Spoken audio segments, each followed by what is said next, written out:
16절에 보시면 그들과 조약을 맺은 후 사흘이 지나서 길갈로 따지면 기브온 족속이 살던 곳이 한 3, 40km 떨어졌다고 합니다. 어제 제가 말씀드렸었나요? 그 예루살렘으로부터는 한 8에서 한 10몇 킬로 정도 떨어졌다고 해요. 어쨌든 지금 길갈에 있으니까 한 3, 40km 정도 되는데 아마 정탐꾼이 됐든 앞에 전쟁을 해야 되니까 병사들을 파병을 했겠죠. 파송해가지고 이렇게 돌아보고 나니까 그 기브온 사람들이 살던 곳이 얼마 떨어져 있더라? 그 코앞에 있더라. 그걸 알고 보고하기까지 걸린 시간이 한 사흘 정도 된 것 같아요. 사흘이 지나서야 그 사람들이 이웃이었다는 걸 알게 됩니다. 속아도 엄청나게 속았죠. 그럼 어떻게 합니까? 계약 파기죠 뭐. 네, 계약 파기예요. 그거 법적으로 아무 문제 없어요. 그런데 이스라엘은 독특한 결정을 합니다. 18절에 보면 족장들이 이스라엘 하나님 여호와로 그들에게 맹세했기 때문에 그들을 치지 못한지라. 뭐로 맹세했기 때문에? 여호와의 이름으로 그들에게 맹세했기 때문에 그들을 치지 못한지라. 하나님의 이름으로 맹세한 거예요. 여러분, 우리는 하나님의 이름으로 맹세하고 우리가 약속을 어길 때가 있죠. 내가 진짜 하나님의 이름을 걸고 내가 맹세하마 이런 사람들 절대 그러지 마세요. 여러분, 하나님의 이름은 그렇게 써먹는 게 아니에요. 그런데 조약은 어떻게 조약한 거예요? 하나님의 이름을 두고 맹세한 거니까 이제 속은 걸 알았다고 하더라도 어떻게 해야 된다? 그 속은 대로 그 조약대로 행해야 된다라고 결론을 내리는 거예요. 자, 보십시오. 기브온 잘못한 거예요? 이스라엘 잘못한 거예요? 기브온 잘못한 거죠? 맞아요. 그런데 오늘 말씀은요, 이스라엘이 잘못한 걸로 나와요. 오늘 말씀이 그렇다는 게 아니라 맥락이 다 그렇게 나와요. 보세요. 어제 우리가 짚었었죠. 이스라엘이 잘못한 게 뭡니까? 여호와께 여쭙지 않았다는 거예요. 우리는 객관적인 증거를 굉장히 좋아해요. 여러분 생각하는 거 다 증거가 있는 거잖아요. 그런데 사실 그 증거라는 게요, 그거 아무것도 아니에요. 증거라는 게. 객관적이라고요? 그런 건 없다는 거예요. 여러분, 증거를 대는 사람의 특징이 다 속이는 사람들이 다 증거를 대요. 사기꾼들의 증거가 제일 많아. 저도 컨설팅 하면서 보면요, 좀 말하기 애매한 것들은요, 그 증거 자료를 굉장히 많이 만들어요. 한마디로 딱 납득할 만한 것들은 증거 자료를 안 만들어요. 뭐 PPT 이런 거 준비 안 해요. 근데 이게 도저히 속을까지 안 해. 그럼 어떻게 해요? 증거 자료 겸 안 해요. 여러분, 객관적인 건 어쩌면 존재하지 않을지도 몰라요. 근데 우리는 그걸 객관적이게 생각하는 거죠. 그렇게 받아들이고 스스로 속는 거예요. 이스라엘 백성들은 속은 거예요. 기브온이 속인 게 맞긴 맞는데 이스라엘이 속은 거예요. 그걸 그 객관적인 증거 이상으로 분별할 수 있는 능력이 이스라엘에겐 있었어요. 그게 누구다? 하나님 여호와. 여호와 하나님이 계셨잖아요. 그분께 물어야 했잖아요. 여리고성 전쟁에서 하나님의 명령대로 해서 이겼죠. 근데 아이성 때는 어떻게 했어요?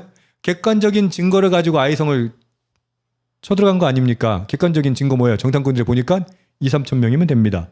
그래서 3천 명 가지고 망한 거 아닙니까?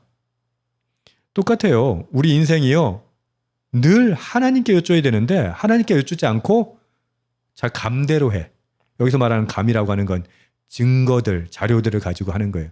근데 우리가 증거, 자료 분석해봤자 그거요, 알 수가 없어요. 어제도 잠깐 말씀드렸는데 주가가 오를지 내릴지, 집값이 오를지 내릴지 이런 건 어떻게 알아요? 세상에 전문가들이 다 분석해도 알 수가 없잖아요. 슈퍼컴퓨터 가지고 분석해도 이게 분석이 안 돼요. 우리가 분석할 수 있는 건 뭐예요? 다 지난 일들은 분석이 돼요. 해석이 돼요. 근데 다가올 미래는 알 수가 없는 거예요. 그러면 우리가 누구에게 물어야 한다? 여호와 하나님께 물어야 한다라는 거죠.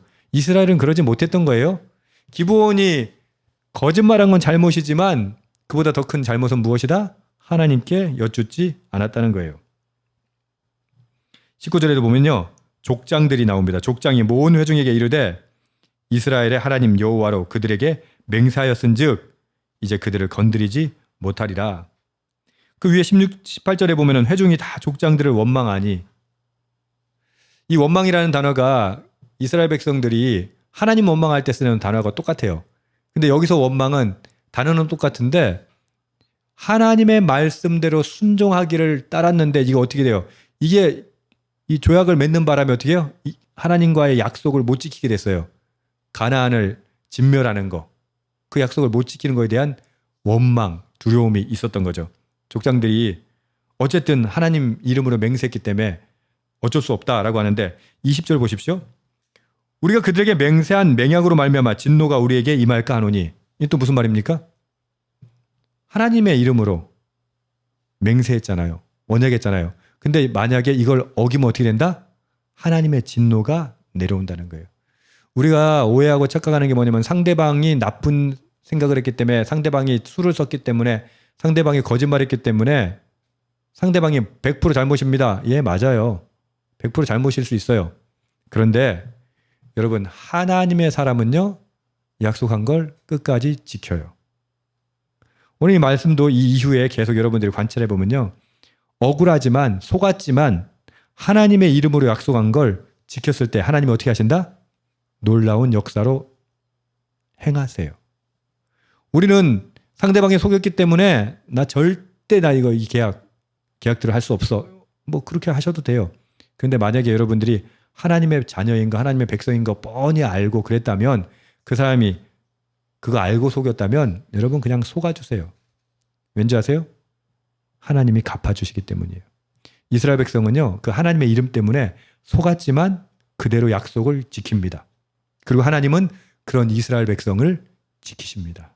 할렐루야. 이거 여러분들 납득이 잘 안 갈 거예요. 저는 교회를 이렇게 하면서 속는 거 뻔히 알 때 있어요.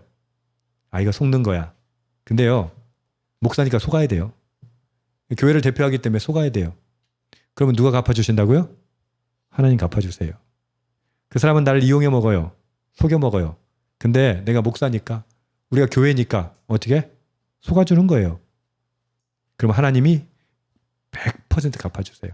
아니, 배로 몇십 배 갚아주세요. 100배로 갚아주세요. 그러니까 믿는 사람들이 꼭 가져야 되는 마음은 뭡니까? 그냥 하나님의 이름으로 약속한 건 그냥 지키는 거예요. 속았더라도. 도저히 납득이 안 되시겠지만 언젠가 여러분들도 납득되는 날이 올 줄 믿습니다. 예, 하나님이 반드시 갚아주세요. 그걸 믿으십시오. 결국 이들은 21절에 보면요, 회중을 위하여 나무를 패며 물을 깃는 자가 되었더라. 이게 가장 고된 이제 노예 같은 삶이 되는 건데, 이게 참 기본이 독특해요. 여기 보면은 나무를 패며 물을 깃는 자가 되었다라고 하는데, 이거 어디서 쓰는 걸까요?